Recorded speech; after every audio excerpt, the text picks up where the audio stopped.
here to kind of summarize what just happened for you as opposed to opinionate on the implications of it. We'll be doing that in print going forward, so I encourage you to read us. I mean, what's clearly most interesting for everybody right now is how we got here.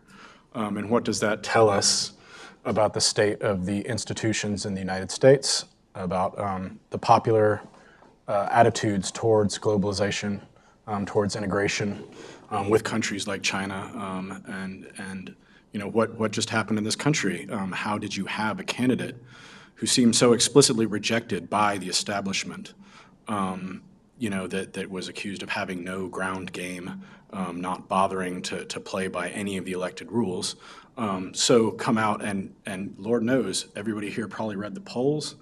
If you looked at 538, if you looked at the New York Times, if you looked at, you know, Ipsos, everything was calling this the opposite direction. And if you saw, I wanted this chart up, you know, because if you saw the New York Times graph, you know, starts off with Clinton here and Trump here, and there's this incredible scissor. So clearly, you know, this caught whatever relief rally was going on after the FBI declined to pursue Clinton further is now over, and we have, you know, this really interesting movement in the markets, which is clearly just an expression of uncertainty, which is something we're all going to have to wrap our heads around, I suspect. Interestingly for me, you know, the question that goes forward is, you know, given that Trump has run as a kind of an anti-establishment candidate, that he has thrown into question his commitment to certain key institutions that people used to take for granted, including on both sides of the aisle.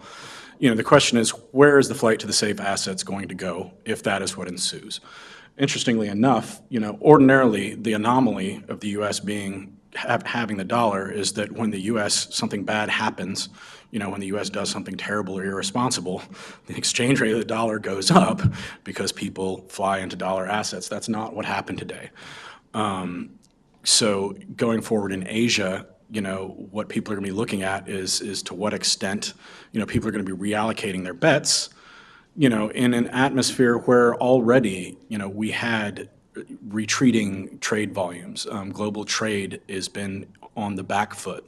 And really, this election was not about personalities. I mean, whoever had won this particular round, it was clearly going to be close. Clearly, there was a massive amount of people who were undermeasured, who had not, like, stuck out. And this isn't just in the U.S., this is in Europe. You know, it's around the world. We have these leaders who are coming up who are throwing, you know, to question things that people just took for granted. Certainly, you know, the people in this room, not to project onto you guys, but, you know, speaking for myself at least, you know, I'm one of these people who's lived around the world, the globally mobile middle class, you know, that thought that, you know, there was a future trajectory that was going a certain direction, and there was an element, I think, in Europe and the U.S. that thought there was these kind of recidivist part of the world that didn't understand global trade, that didn't understand the benefits it was delivering, and these people were slowly and noisily heading towards the ash bin of history. That has definitely been thrown into question more than anything else. You know, so to see what the markets do and how they're going to price this is going to be quite interesting. Obviously, some people made a lot of money in the information markets betting on Trump. People who bet on Bitcoin, you know, just made a lot of money.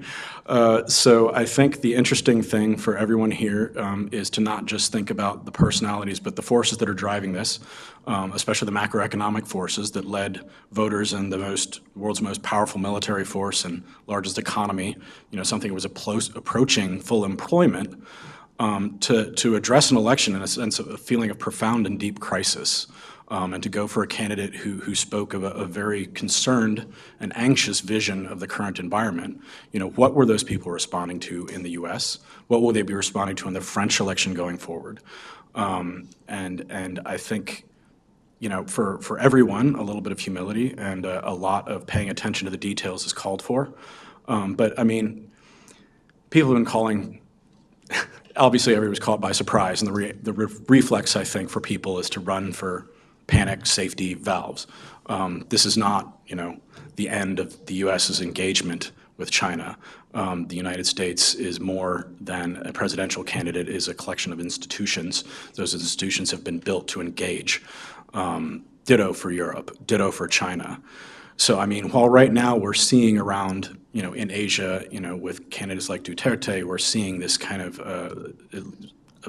not to insult any of these people, but clearly I want to call it caudillo sort of personality springing up that people are responding to. That does not necessarily imply, that there is a huge sea shift. What we might be having is just a vent, that a certain stage of globalization has paused, has plateaued, and that people are going to have to go back to their homework and go back to their portfolios and think about how to interpret things going forward.